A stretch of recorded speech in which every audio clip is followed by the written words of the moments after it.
नाज़रीन अस्सलाम वालेकुम। सियासत टीवी के खुसूसी प्रोग्राम खबर ख्याल में आपका खैर मकदम है। मैं मोहम्मद रियाज अहमद और मेरे साथी नईम वजाहत। अस्सलाम वालेकुम। हमेशा की तरह आपके सामने अहम खबरें लिए हाजिर हुए हैं।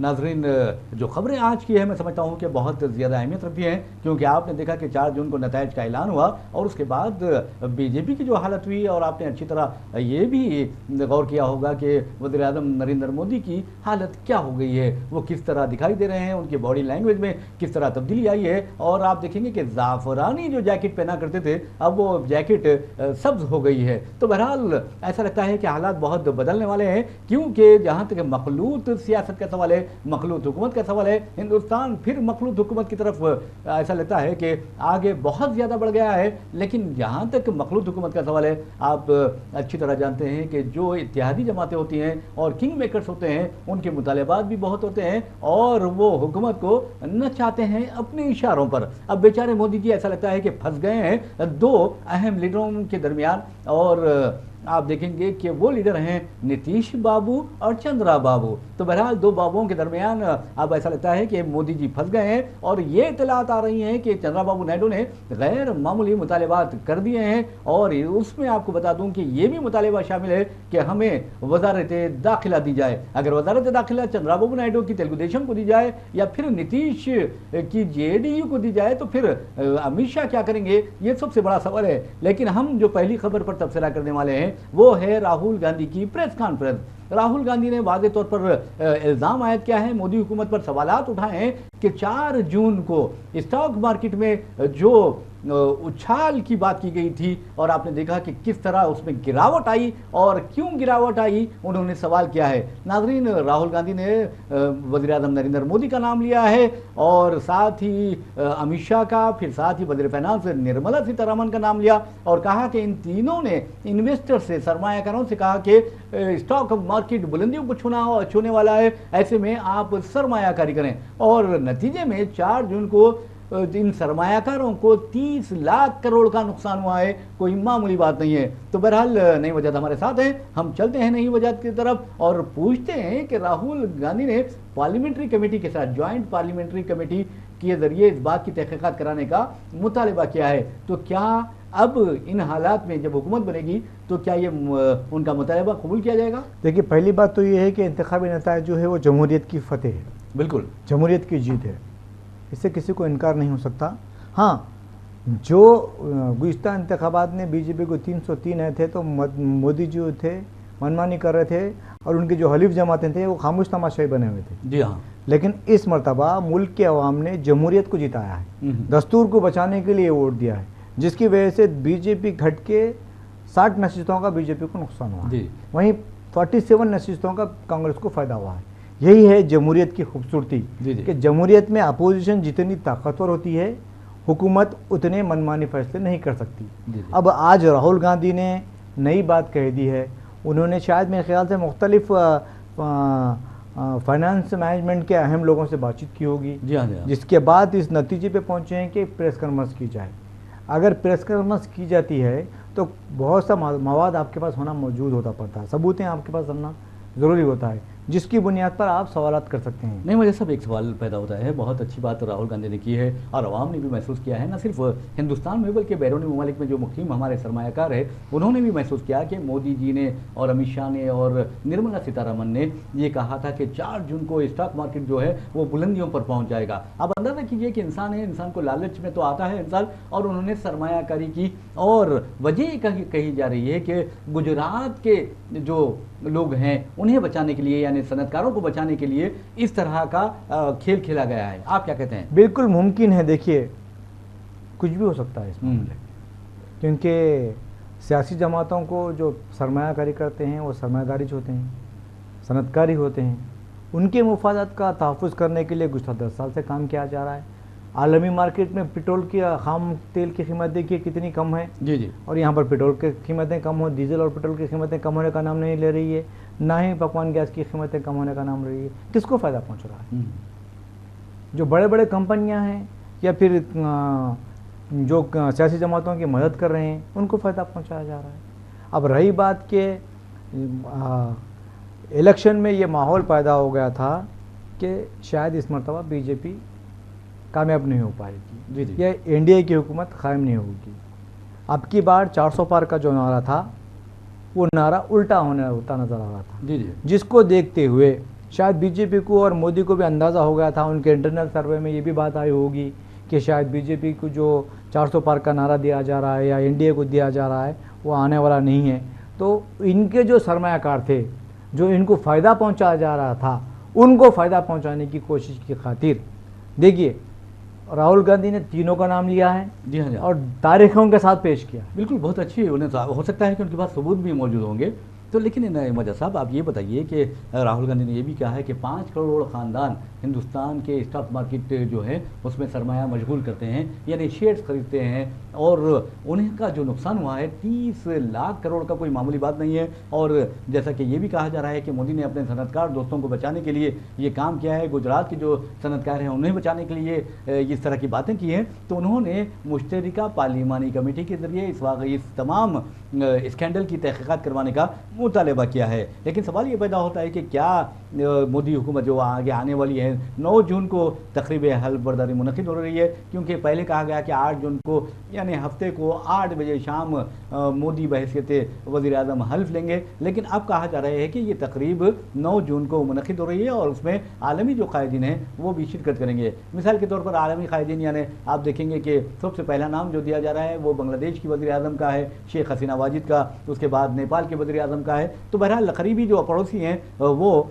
शिरकत करेंगे, और कि पता नहीं कौन इंटरनेशनल लीडर्स हैं वो शिरकत करने वाले हैं। लेकिन राहुल गांधी ने जिस अंदाज में कहा कि 4 जून की जो तबाही हुई है स्टॉक मार्केट में, उसके लिए ये लोग जिम्मेदार हैं और इसके लिए तहकीकात की जानी चाहिए। और उन्होंने ये भी कहा कि बीजेपी ने अपना दाखिली सर्वे करवाया था, और दाखिली सर्वे में वो साफ तौर पर बीजेपी को बताया गया था कि बीजेपी को इस मरतबा 220 हलकों पर कामयाबी मिलेगी। ये उसकी खुशकिस्मती है कि 20 और ज़्यादा नशस्तें उसे हासिल हुई हैं। तो ऐसे में वज़ीर आज़म क्यों मशवरा देते हैं?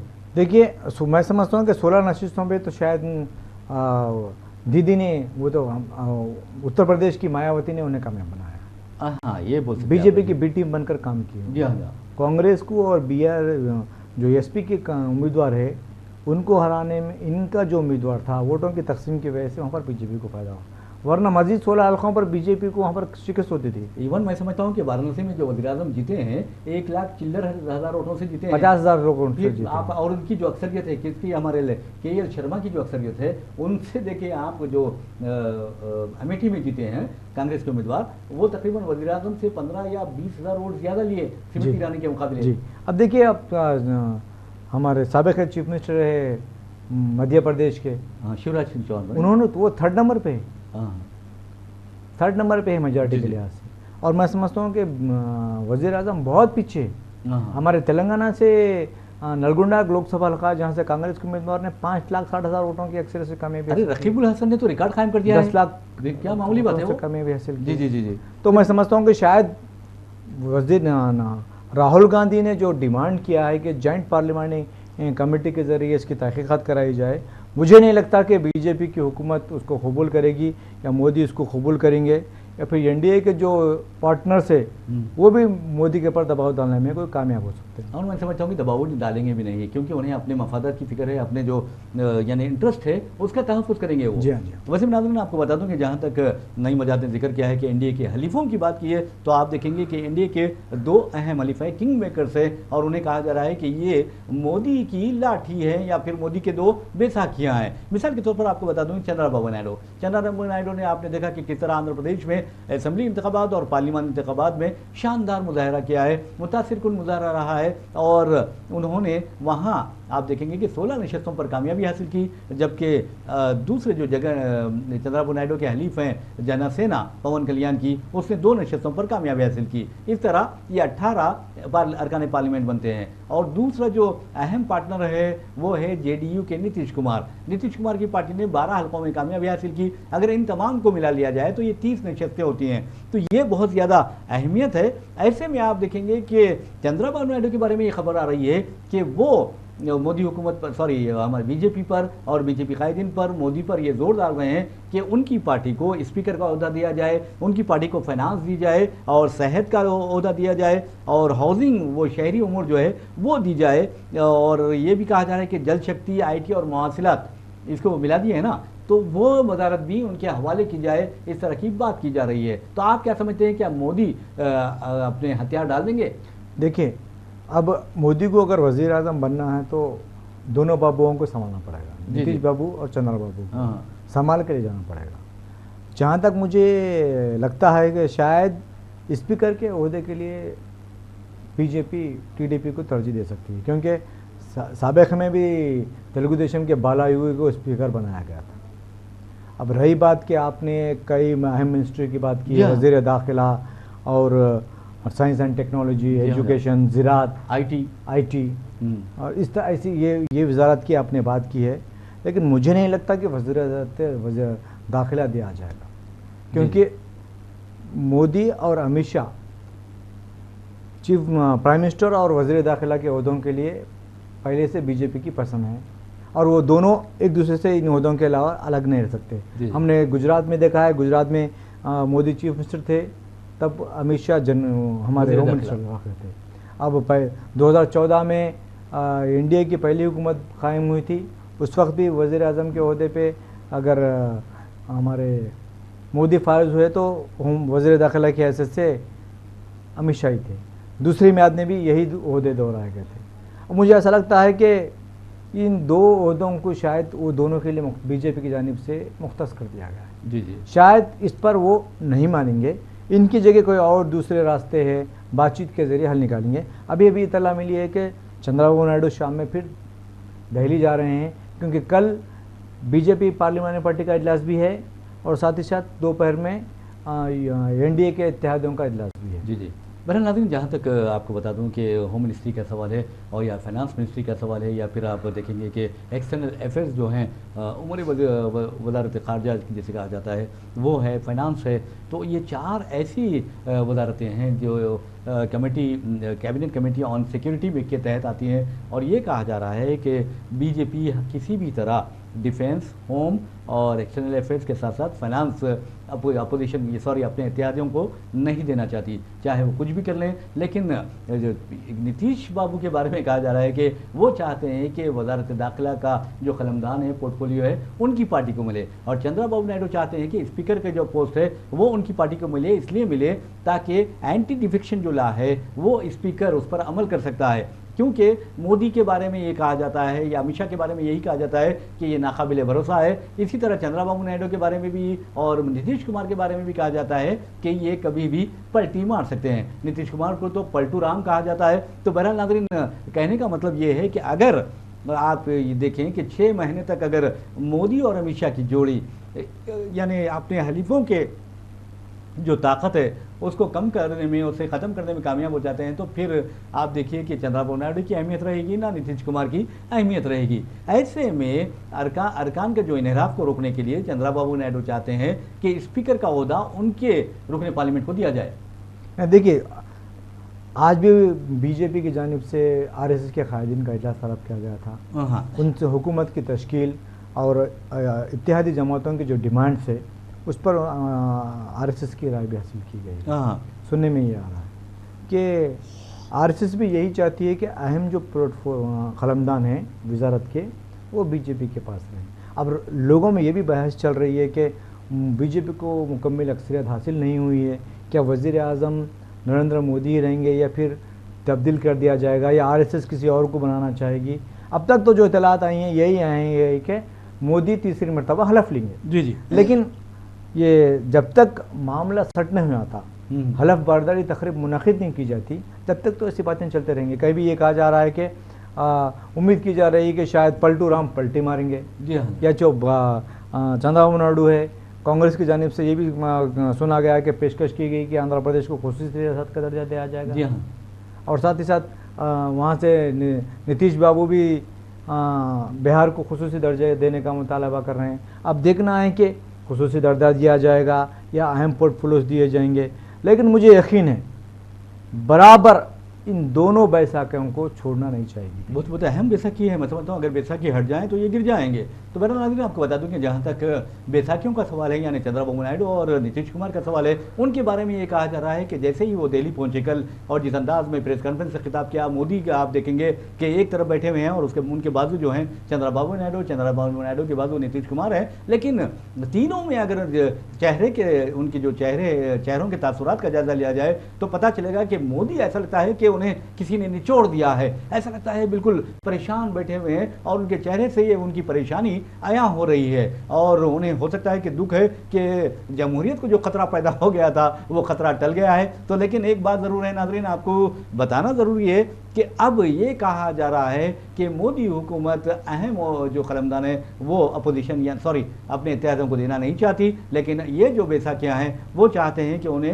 अहम ओहदे दिए जाएं और इसमें वजारत दाखिला का भी ओहदा शामिल हैं। अब देखना यह है कि जैसा कि मैंने आपको पहले भी बताया कि 4 जो वजारतें हैं वो बीजेपी किसी भी कीमत पर चंद्रबाबू नायडू को देना चाहती है, ना ही नीतीश कुमार को देना चाहती है। अब जबकि तीसरा जो बड़ा हलीफ है वो है शिवसेना एकनाथ शिंदे, उसके 7 अरकान पार्लियामेंट है। आप देखेंगे कि उसके बावजूद ये इन तीनों की तादाद मिलकर 37 हो जाती है, यानी जनसेना को भी हमने इसमें शामिल किया है। तो मोदी हरगिज़ नहीं चाहेंगे कि अपने कुछ रिस्क लें। वैसे भी नाज़रीन, जैसा कि नईम आज़ाद ने भी कहा है कि अब 9 जून को 8 जून के बजाय 9 जून को ये तकरीब मुनक़िद होगी, लेकिन उसके भी मुझे ऐसा लगता है कि और आगे बढ़ाया जा सकता है, इसलिए कि कल जो चंद्रबाबू नायडू पहुँचेंगे और वहाँ बार्गेनिंग करेंगे तो ये उनके लिए बहुत मुश्किल मरहला होगा, क्योंकि वजारत दाखिला बीजेपी हरगिज़ नहीं छोड़ना चाहेगी। देखो रियाज साहब, हर सियासी कायद के अपने मुफादात होते हैं। जी। हर सियासी जमात के अपने मुफादात, मजबूरियाँ भी हो सकती हैं। हाँ, मजबूरियाँ भी हो सकती हैं, मुफादात भी हो सकती हैं।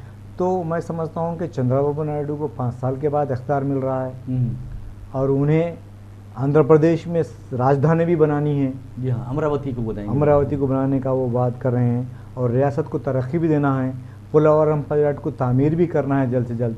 इसके लिए उन्हें मरकज़ की ताउन की ज़रूरत है, फंड्स की ज़रूरत है, मरकज़ के ताउन की ज़रूरत है। जितने अहम वजारतें वो हासिल कर सकते हैं, बार्गेनिंग तो करेंगे, हाँ हर कोई करेगा बार्गेनिंग, जी, लेकिन जितना ज़्यादा बार्गेनिंग करेंगे उतने नशिस्तें उन्हें मिल सकती हैं वजारतों के।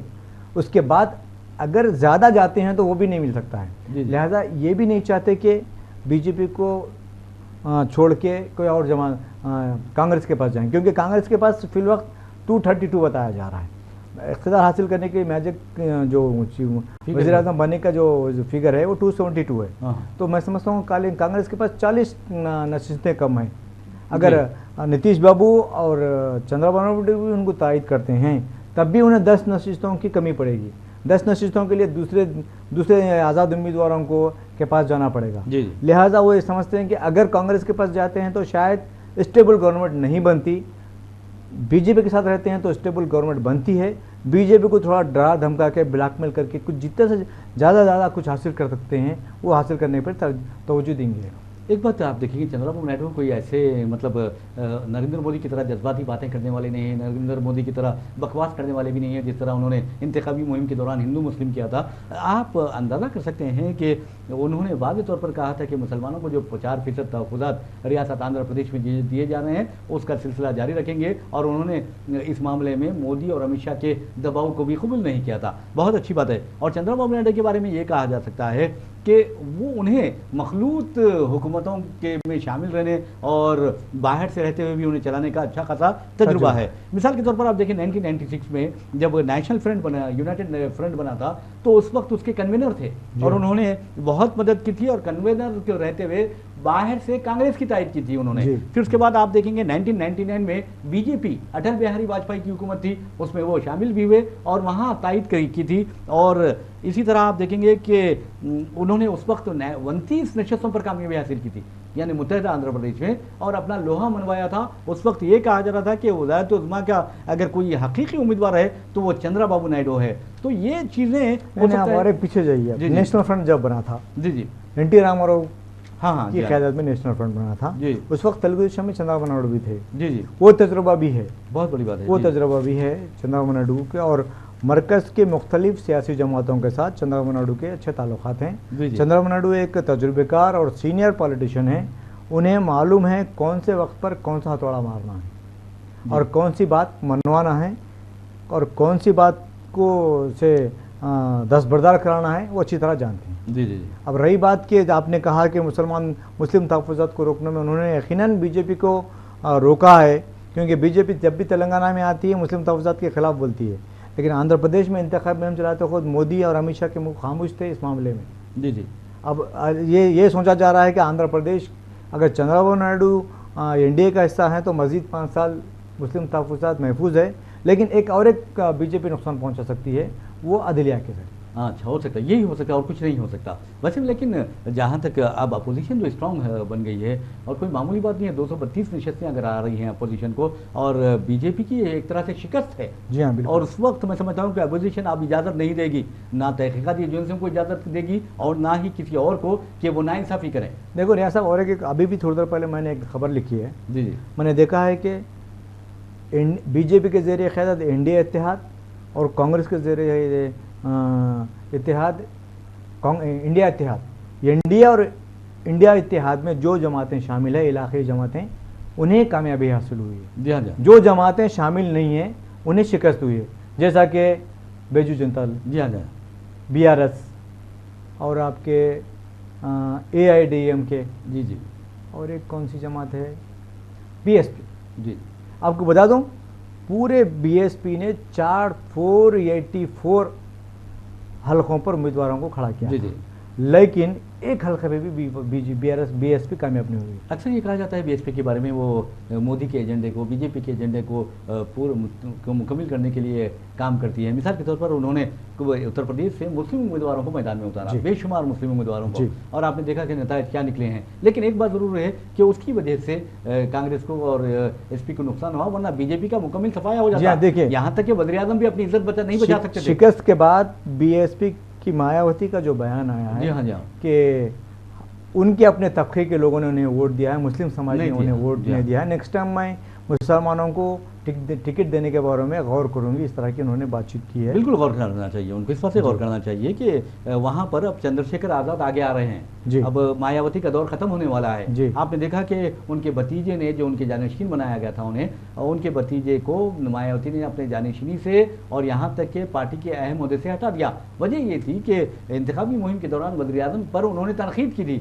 जैसे ही वज़ीर-ए-आज़म पर तनकीद की उन्होंने अपने भतीजे को हटा दिया। तो इसका मतलब ये है कि वो किसके लिए काम कर रही थी? जी हाँ बिल्कुल, एजेंडा तो वही था उनका, लेकिन उत्तर प्रदेश की आवाम ने इस मरतबा संजीदगी का मुजाहरा किया है, एसपी और कांग्रेस के इत्तेहाद को कबूल किया है, बड़ी बात है, जिसकी वजह से मैं समझता हूँ कि बीजेपी से ज़्यादा एसपी के उम्मीदवार कामयाब। और दूसरी बात नाज़रीन आपको बता दूं कि इंतखाबात ने साबित कर दिया है कि राहुल के मुकाबले में वज़ीर-ए-आज़म नरेंद्र मोदी, सॉरी वज़ीर-ए-आज़म तो नहीं बोलना चाहिए, अभी तो मोदी की कोई मकबूलियत नहीं है। और वजह ये बता दूं कि वायनाड से उन्होंने 3.6 लाख वोटों की अक्सरियत से कामयाबी हासिल की, जबकि आपको बता दूं कि रायबरेली से 3.9 लाख वोटों की अक्सरियत से राहुल गांधी ने कामयाबी हासिल की, यानी 2 नशस्तों पर कामयाबी हासिल की, जबकि वज़ीर-ए-आज़म नरेंद्र मोदी ने वाराणसी से 1,50,000 वोटों की से ज़ायद वोटों की अक्सरियत से कामयाबी हासिल की। देखिए पहले राउंड में तो वो पीछे थे 6,000 वोटों से या 5,000 वोटों से, जी, इससे अंदाजा लगाइए कि मोदी की मकबूलियत में कमी हुई है। और दूसरी बात आप देखेंगे कि उत्तर प्रदेश में जो रास्ता रोका है वज़ीर-ए-आज़म नरेंद्र मोदी का, बार बार मोदी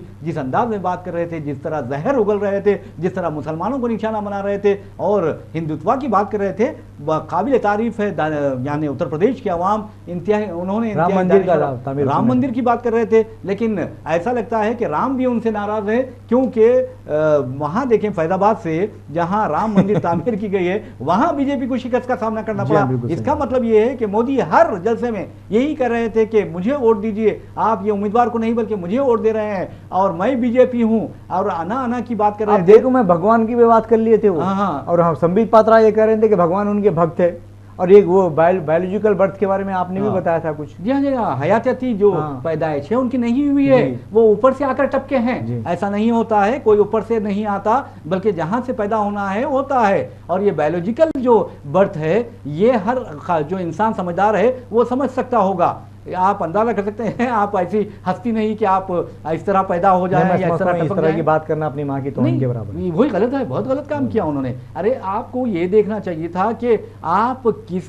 थोड़े से हकीर सियासी फायदे के लिए इस तरह की बातें करना जेब नहीं देता। एक मुल्क के जलीलुल क़दर ओहदे पे बरकरार रहने वाले शख्सियत ने जिस तरह से इंतखाबी मुहिम चलाई है, इससे सारी दुनिया में मुल्क का सर शर्म से झुका है। बिल्कुल बिल्कुल। और वैसे भी नाज़रीन आपको बता दूं कि रघुराम राजन, आपको बताना ज़रूरी है कि वो आरबीआई के साबिक़ गवर्नर है, और आपको ये भी बताना ज़रूरी है कि उन्होंने फाइनेंशियल एक्सपर्ट है। जी हाँ, और उन्होंने हिंदुस्तान में इस्लामिक फाइनेंस यानी मुतारिफ करवाने का ऐलान किया था। लेकिन आपने देखा कि किस तरह मोदी हुकूमत आई, और वो तो उसे तो चिढ़ है मुसलमानों से, इस्लाम से, ऐसे अल्फाज से बहुत ज़्यादा चिढ़ है, और इसमें कोई दो राय नहीं है। वज़ीर आज़म की तकारीर आप सुन सकते हैं, अमित शाह की तकारीर सुन सकते हैं, बीजेपी की दूसरे कायदीन की तकारीर सुन सकते हैं, लेकिन उन्होंने कहा है कि हिंदुस्तान के अवाम ने दानिशमंदाना फैसला किया है, और ये फतह है सेकुलरिज्म की, जमहूरियत की, और हिंदुस्तान की गंगा जमनी तहजीब की।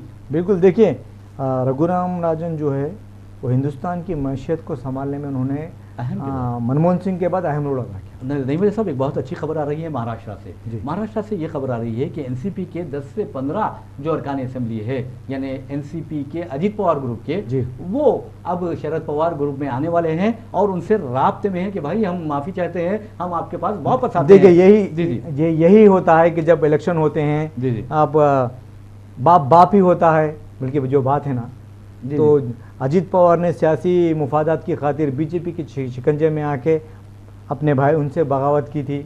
अपने बाप की तरह है, जी हाँ, फादर लाइक फिगर। उनको पॉलिटिकल लाइफ देने वाले भी वही है। उनसे बगावत करते हुए डिप्टी चीफ मिनिस्टर की खातिर उन्होंने वो चले गए थे। लेकिन आज वो उनकी जिस तरह से शिकस्त हुई लोकसभा के इलेक्शन में, उसके बाद मैं समझता हूँ उनकी शरीक हयात को भी सुप्रिया सुले ने हराया है। अब उसके बाद जिस तरह से आपने 10-12 आपने बात की है, और एक तेलंगाना से भी खबर आ रही है कि तेलंगाना में बीआरएस का सफाया हो जाने के बाद बीआरएस के अरकान असेंबली अब ये अपने मुस्तकबिल को लेके सोचने में मजबूर हो गए हैं कि कांग्रेस में जाया जाए या फिर बीजेपी में जाए। जी। इसके बारे में गौर कर रहे हैं। और एक बहुत अच्छी खबर है, मैं समझता हूँ कि हिंदुस्तानी अवाम के लिए बहुत अच्छी खबर है, खासतौर पर यूपी के मजलूमीन के लिए, कमज़ोरों के लिए बहुत अच्छी खबर है। वो खबर ये है कि हो सकता है कि आने वाले दिनों में योगी आदित्यनाथ का भी काम हो जाए। यानी जो सियासी अंदाज में उन्होंने मुजाहरा किया है और उत्तर प्रदेश में बीजेपी को शर्मसार कर दिया, उसके बाद कहा जा रहा है कि योगी आदित्यनाथ का भी रास्ता साफ कर दिया जाएगा, उन्हें घर भेज दिया जाएगा। अगर योगी को हटाया जा रहा है तो फिर मोदी को भी हटाना चाहिए। जी। लेकिन फडणवीस ने खुद कहा है कि मैं इस्तीफा देना चाह रहा हूं। देखिए, ये अखलाकी जिम्मेदारी है, लेकिन वहां ये उन्होंने अखलाकी जिम्मेदारी कबूल की है, तो यही अखलाकी जिम्मेदारी अब योगी क्यों कबूल नहीं करते, मोदी कबूल नहीं करते, क्यों नहीं? वजह साहब, अखलाकी जिम्मेदारी नहीं है, बल्कि फडणवीस के जरिए योगी को निशाना बनाना है। फडणवीस यहाँ कहेंगे कि भाई महाराष्ट्र में ये है महाराष्ट्र में हमारा मुजाहरा नाकिस रहा, इसलिए मैं इस्तीफा देता हूँ, मुझे सुबुकदोश कर दीजिए। तो अब ये जैसे ये कहेंगे, उन्होंने कह दिया है, अब योगी के पीछे लोग पड़ जाएंगे कि भाई तूने तो तबाह कर दिया है, अब इसको हटाओ। जी हाँ, बिल्कुल सही, बिल्कुल सच कहा। ये हो सकता है, बिल्कुल। जी। सियासत में हर चीज मुमकिन होती है, लेकिन गंदी पॉलिटिक्स नहीं होनी चाहिए, अच्छी पॉलिटिक्स होनी चाहिए। बहरहाल नाज़रीन, जहाँ तक हैदराबाद का सवाल है, आप अच्छी पॉलिटिक्स की भी एक न्यूज़ थी शायद, तो एक हीरोइन को कंगना रनौत की बात कर रहे हैं आप नाज़रीन। बहुत ही अच्छी खबर है, और मैं समझता हूं कि जो किसानों को दहशतगर्द कहते हैं, जो किसानों के खिलाफ बात करते हैं, जो अन्नदाता पर उंगली उठाते हैं, यकीन मानिए उनके चेहरे पर थप्पड़ जरूर पड़ते हैं। अब आपको लिए चलते हैं, कुदरती निज़ाम है वो, कुदरती निज़ाम है। नाज़रीन, आपको लिए चलते हैं चंडीगढ़ एयरपोर्ट पर। आपको बता दूं कि मंडी से कामयाब होने वाली मंडी, आप कहीं ये वो मंडी समझेंगे, लेकिन हिमाचल प्रदेश के पार्लिमानी हल्के मंडी से कामयाब होने वाली कंगना रनावत के चेहरे पर एक जोरदार तमाचा पड़ा है, और उसकी गूंज शायद मैं समझता हूं कि दिल्ली में भी सुनी गई है, सारे हिंदुस्तान में सुनी गई है। और उसकी वजह यह है कि कंगना रनावत ने किसानों के एहतजाज के दौरान, जिसमें तकरीबन 720 किसान शहीद हुए थे, किसानों के खिलाफ बहुत यानी खतरनाक रिमार्क्स किए थे। और उसके बाद आप देखेंगे कि मुसलमानों के खिलाफ भी जब वो सीए का हुआ था, तब भी उन्होंने इस तरह के रिमार्क किए थे। जी हाँ, लेकिन आपको बताता हूँ, कुदरत का जो फैसला होता है, मुसलमान हो या किसान हो, और उसका बदला लिया है कुलविंदर कौर ने, जो सीआईएसएफ की कांस्टेबल है, उन्होंने चंडीगढ़ एयरपोर्ट पर ये कहते हुए कंगना रनावत के चेहरे पर एक जोरदार तमाचा जड़ दिया कि तूने किसानों की तौहीन की है। याद रखिए, जय जवान जय किसान। मगर यार सुनिए कहीं ये थप्पड़ फायदेमंद तो साबित नहीं होगा। हो सकता है थप्पड़ फायदेमंद साबित हो सकता है उनको वजारत की शक्ल में दिया जाए। बहरहाल नाज़रीन, हो सकता है कि इस थप्पड़ को बहुत ज़्यादा फैलाएंगी और कहेंगी कि मुझे थप्पड़ मारा गया है, अच्छा हुआ कि खातून ने मारा है तो बहुत बच जाएंगे मर्द हजरात। तो बहरहाल नाज़रीन, इसी के साथ हम अपना प्रोग्राम खबरों ख्याल इख्तिताम को पहुँचाते हैं। मुझे मोहम्मद रियाज अहमद को और मेरे साथी नईम वजाहत को इजाज़त दीजिए। इंशाल्लाह फिर मुलाकात होगी, फिर बात होगी। तब तक के लिए अल्लाह हाफिज़। अल्लाह हाफिज़।